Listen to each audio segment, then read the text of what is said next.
Greetings, ladies and gentlemen. This is Dmitriy Balkovskiy of the Reactionary blog with issue number 2.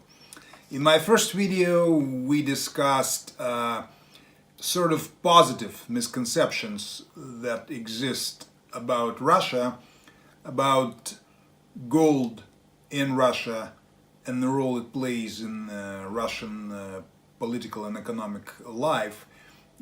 It appears that Westerners have too much hope for Russian gold, that there is just too much enthusiasm about every announcement that Bank of Russia makes about increase of the gold reserves. In this video today, we'll talk about negative things floating around the web about Russia, misconceptions and distortions.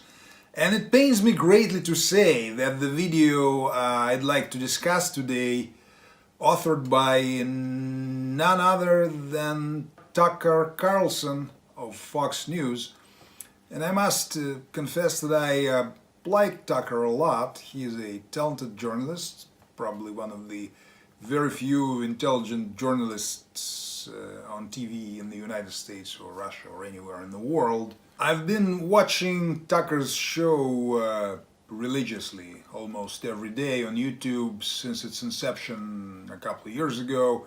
His fight against groupthink and pomposity greatly resonates with me, but the little video fragment that I'm about to present to you just kind of throws a shadow on his reputation as an objective TV journalist. So roll that beautiful footage. But first tonight, it's been 752 days since the 2016 election, and for what seems like the 752nd day in a row, the lead story at every news outlet in this country is Russia! Yes, Russia, a remote country in Central Asia with a median life expectancy lower than that of Honduras, a place with an economy about the size of that of the state of Texas, a vodka-soaked ice-scape whose shuffling workforce can't seem to build a reliable airplane. That's Russia. But nevertheless, it's a place that somehow, against all odds, manages to dictate election outcomes on the other side of the world, using a crack team of secret agents so stealthy, we still don't know their names after more than 2 years of investigating it. Russia! Now let us look at this statement, take it apart bit by bit, and see how objective Tucker really is. First of all, Russia is not located in Central Asia. Here is Central Asia, and here is Russia, and over here too. This is Asia, this is Europe, and we will show you a more detailed map. As you can see, the Caucasus and Central Asia map. This is Central Asia over here. 5 states: Kazakhstan, Turkmenistan, Uzbekistan, Tajikistan, and Kyrgyzstan. And this is Russia. So Russia borders Central Asia, but is not located in it. To say that Russia is located in Central Asia is an equivalent of saying that the United States is located on the Rio Grande, even though the Rio Grande does form part of its border with Mexico. I really hate to think that Tucker Carlson is a geographical virgin, as so many of his countrymen are, but let us give him the benefit of the doubt, though. I would imagine that Alexandria Ocasio-Cortez sneaked into his studios and messed with his notes, so it's really not his fault. Tucker is fine. The second and more kind of nuanced factoid that Tucker cites is that Russian median life expectancy is lower, slightly lower than that of Honduras. Now I'd like to share a little secret with my viewers. One of my favorite websites besides Zero Hedge is that of the CIA, oh yes, the Central Intelligence Agency, and specifically the CIA World Factbook.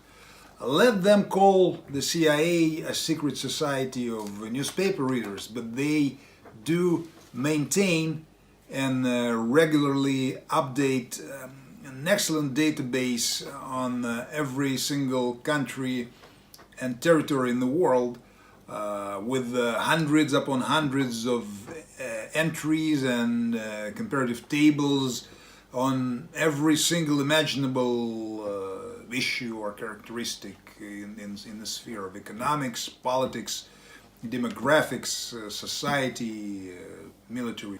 So I gather that Tucker or his interns took that little factoid straight from there, as I will show you. And here we are at the Central Intelligence Agency's website, and just look at the way CIA congratulates everyone with the holidays. CIA shares holiday wishes, not Christmas wishes, but holiday wishes. Well, I suppose Uncle Don hasn't gotten to teaching them how to say Christmas yet. Well, he's got 2 or 6 more years to go, so hopefully he's gonna show them. But anyways, let us go over to the World Factbook, and there it is. And we're opening it, and here is the list of countries. We're looking for Russia. Looking. And here she is. Russia. Here she is. And this is the life expectancy at birth list.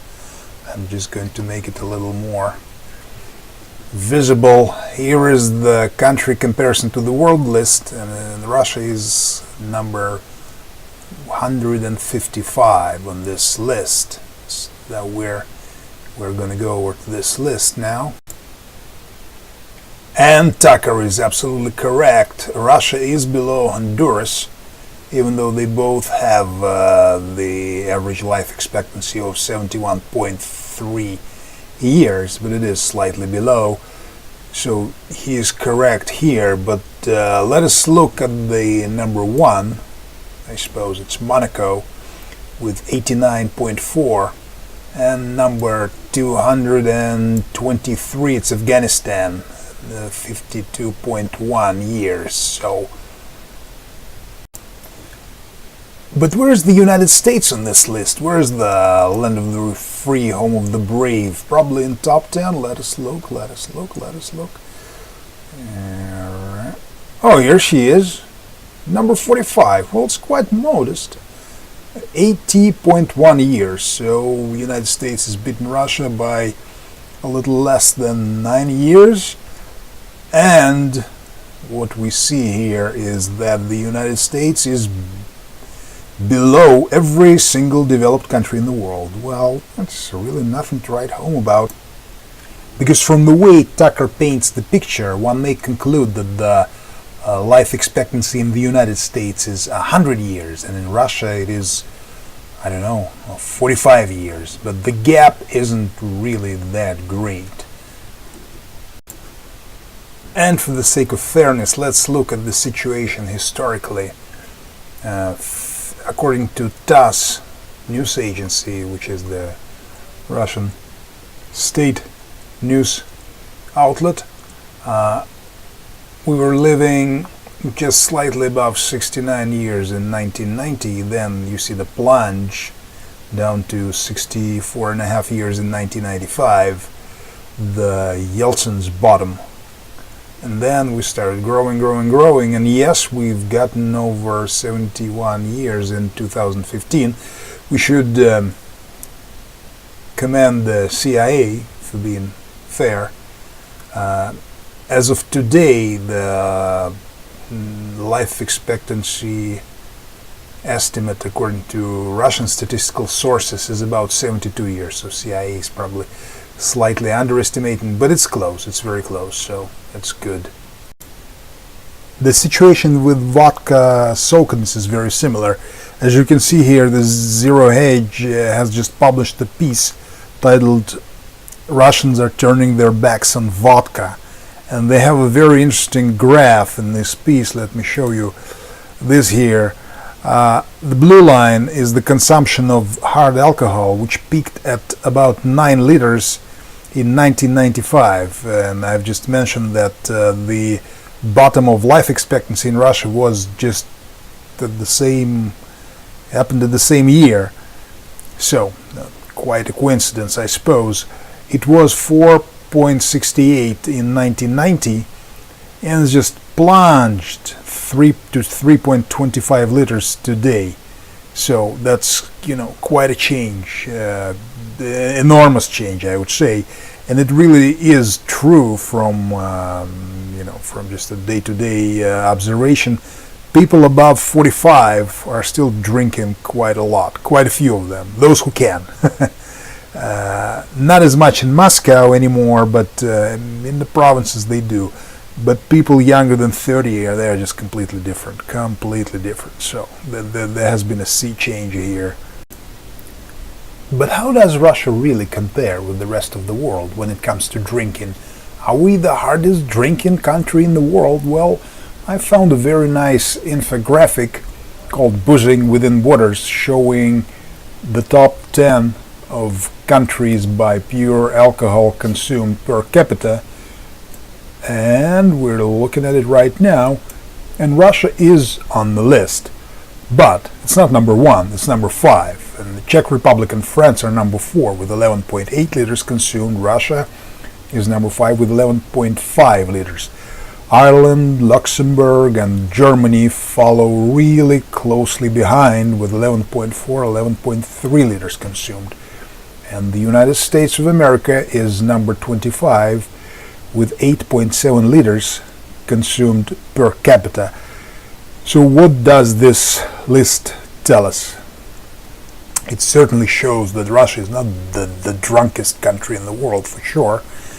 The French and the Czechs are just as drunk as we are, even a little more drunk, and the Irish and the Germans are very close, so it's not really objective, Tucker, to paint us as the drunkards of the world. We do drink a lot, not as much as we used to, mind you. Not a very balanced picture you're painting, let me put it this way.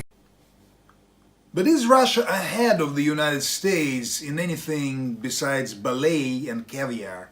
Yes, she is, I'm proud to say. And this metric is very, very important. It is of crucial importance. As of the 1st of January next year, 2019, the Russian federal government will owe a total of $37 billion. But how is the United States doing in this respect? Well, I'd like to show you an excellent feature on the US Treasury website. It's called The Debt to the Penny and Who Holds It. As you can see here, as of 26th of December 2018, the United States federal government total obligations equal 21,861 billion US dollars. Very, very impressive amount in a bad way. The situation is truly horrifying. I believe that every thinking American should look at this page every day. It is your doomsday clock, a real doomsday clock. Now, let us compare the debt load per capita for Russia and the United States. If we divide 142 million people living in Russia by 37 billion of the federal government obligations, we'll get $260 per capita. For the United States, this amount would equal 66,000 US dollars. So compare and contrast. What it basically means, Tucker, is that you guys are bankrupt, de facto bankrupt, and you will be de jure bankrupt very soon. As far as Russia influencing American elections, well, I'm no great friend of governments being libertarian, but for fairness sake, we should say that Russia was quite successful in its election influencing campaign. The United States spends billions of dollars trying to influence elections and all other types of activities all over the world. And Russia spent only, what, 150,000? And you guys are still in turmoil. So, but to be honest with you, if I were an American, I wouldn't be much worried about either Russia or China. China, to borrow a Mao's phrase, is a paper tiger as well. It is bankrupt as well, and will crash and burn, just as the United States, Japan, Germany, France, and all other developed countries, along with Russia. I'm not saying that Russia is going to be safe from the oncoming financial apocalypse train. So, Tucker, please be objective. Do not dislike us that much. We're not that really scary. We're, we're nice people, mostly, most of the time. And I would like to thank my viewers and bid adieu till the next time. And thanks for watching.